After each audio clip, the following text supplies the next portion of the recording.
You have two options. Option 1. Continue on your current path. Rely solely on your talent, skills, past achievements, and dedication. A path of authenticity, hard work, and the belief that perseverance will ultimately lead you to conquering your goals. Option 2. Take a gamble. Rethink what it means to be authentic, understand the powers of perception, learn how to better seize opportunities, and challenge your ethical boundaries on the path to success. Option 2 is not about malicious deceit or trickery. It's about overcoming obstacles and stretching yourself beyond your comfort zone to embody the person you aspire to be. But beware, if you take this path, you must tread carefully. Start by offering you a free no-tech life hack. June 2012. At TED Global, social psychologist Amy Cuddy gives the speech, "Your Body Language Shapes Who You Are," where she argues that power posing, standing in a posture of confidence even when we're not, can boost feelings of confidence and might even have an impact on our chances of success. Her speech has been viewed over 90 million times. The talk and the original scientific paper inspire numerous studies, books, and articles on the power of faking it till you make it, using nonverbal cues to enhance confidence and performance. But what these sources don't tell you is that the power of faking it extends far beyond the realm of body language. 1964. A 3-time college dropout applies to a talent agency in hopes of landing an agent job. One of the requirements for the position is being a college graduate, so he applies to a lower position in the building, working in the mailroom. On his application, he states that he graduated from UCLA, a university only 3 miles up the road from the agency. Once he begins working in the mailroom, he's able to intercept a letter from UCLA stating that he never even attended their university, and replaces it with a letter of his own. He quickly gets the agent job, and eventually donates enough money to the school that they rename a building after him. He's currently worth $8.5 billion.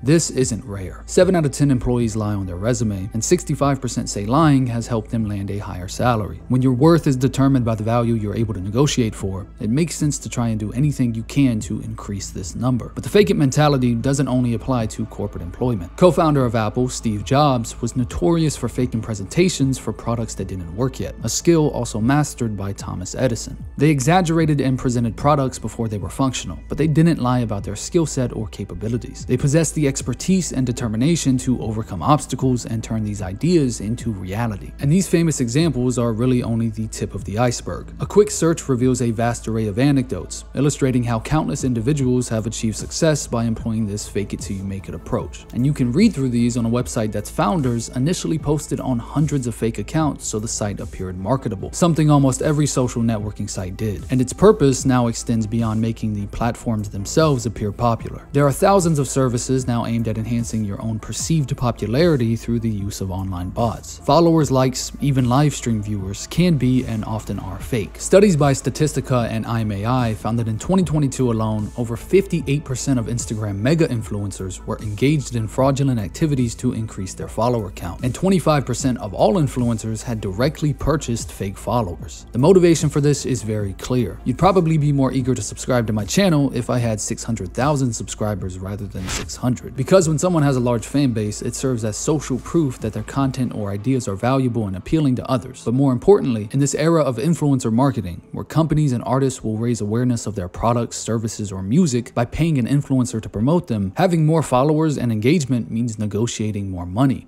And it makes sense to try and do anything you can to increase this number. Being an influencer is one of the only ways you can get rich by pretending to be rich. Pretending to be more wealthy or attractive than they really are is the norm, and it's something rappers have been doing for years. Right. I think your attorney said that you were gonna have to file for bankruptcy. But then you're dumping $2 million. Are you not now a sitting duck to have that money seized? I ain't got it right now. I ain't got it. And that was prop money. Like I said, I ain't got it. I got 2 twin Glocks, turn you to a dancer. I don't have no straps for nobody. I got bands when I'm flying to France, drinking till a nigga land. Nah, I never went to France. Took an airline, took one again, crashed a Ferrari, so I hopped in the Benz. I don't even drive. It's not just wealth either. Artists have historically created false backstories to enhance their image, like Akon pretending he was leading a Fast and Furious car theft ring, or Rick Ross stealing an actual drug kingpin's name. De Niro Ferrar even made fun of this in his OK Music video.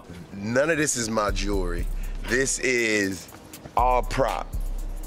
Literally everything down to, only thing that's mine is these pants. These shoes ain't even mine. This is all a stunt. Basically, this is a prop. Artists and labels also employ misleading systems and streaming statistics to enhance the popularity of their releases, like bundling tickets with album sales, releasing repetitive chorus loops, and engaging in business arrangements like buying and giving away 1 million Jay-Z albums so his album goes platinum in a week. These moves are all to boost artists' perceived popularity, leaving us all to question.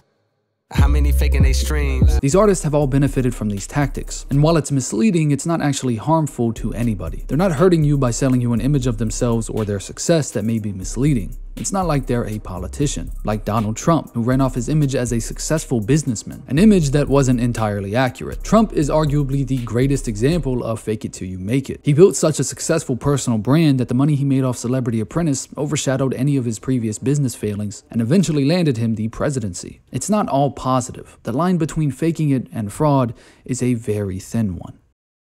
The House Financial Services Committee will begin the first congressional hearings on the Enron debacle tomorrow morning. Some Enron employees say they are still hopeful that both their company and their jobs can be salvaged somehow. Not to testify based on my Fifth Amendment constitutional rights. In 2001, energy company Enron was at the center of one of the biggest cases of corporate fraud in American history. Enron had been viewed as a pioneer for its innovative approach to energy commodities, turning them into financial products that could be bought, sold, and traded like stocks. Enron had engaged in a technique known as mark-to-market accounting, which allowed them to mark future financial projections onto their current income statements, as well as writing off losses through SPEs, or essentially companies created by Enron to isolate risk, so they wouldn't be reported under Enron, further giving a false impression of their finances. The revelation of this fraud led to Enron's bankruptcy, reforms in accounting regulations, and a 24-year prison sentence for its CEO. To this day, the entire industry of financial reporting runs on regulations that were put into place directly as a result of Enron, and the scandal has left a permanent mark on society's view of the business world. In 2003, Enron Vice President Christian Holmes' daughter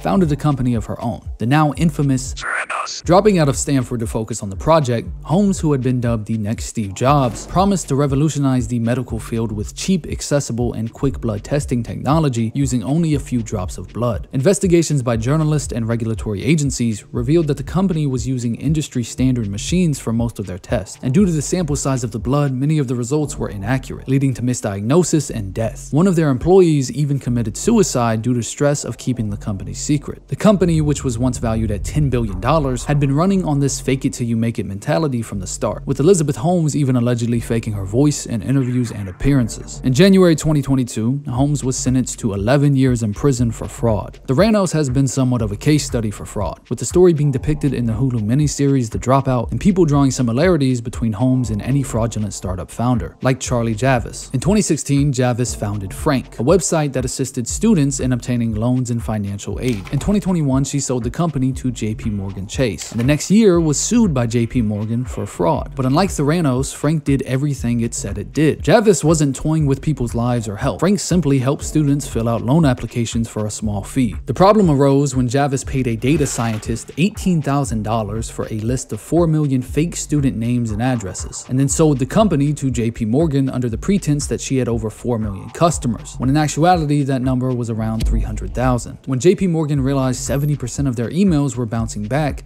they sued her for fraud. The backlash was very different for Javis. She's been looked at more as a modern-day selfish Robin Hood. After all, she defrauded investors and the bank, but not her customers or everyday people. She scammed the rich, and when you scam the rich, you go to jail. In May 2023, a 4-count grand jury charged Javis with securities fraud, wire fraud, bank fraud, and conspiracy, and she faces up to 100 years in prison if convicted.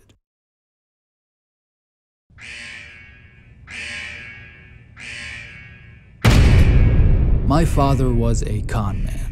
He worked his way up at his company, became vice president, then left to start his own business with loans he got in others' names. Got supplies from vendors under false pretenses, billed them to his ex-employer's account, and once convinced the store he was contracted to work on to install fake security cameras because they were cheaper, and then stole from that store regularly for years. His company, which made over $1 million, was sued for fraud, and my father died with less than $3,000 in assets. The difference between Elizabeth Holmes and Steve Jobs, or my father and any successful entrepreneurs, is knowing when to stop. While he also faked presentations, Steve Jobs didn't work in healthcare. He wasn't putting others' lives on the line to get what he wanted. He wasn't defrauding investors or associates. While it might cross certain ethical boundaries, lying on your resume about job titles or certain responsibilities, misrepresenting how successful or skilled you are, or even just pretending to be more confident than you are, might be the best move for you as long as you can follow through with your commitments. Even something as small as a single word can change how others view you. It's the reason you see YouTube channels refer to themselves as "we" as if there's a team behind them, even if it's just run by one person. It creates an illusion, a tactic that can enhance credibility, making viewers take them more seriously and potentially choosing their content over that of others. The line between faking it and fraud is a very thin one, but if you employ these tactics correctly, you might be more confident. You might be able to finally get the job you've been trying to get. Hell, if you employ these tactics correctly, you might even get elected president.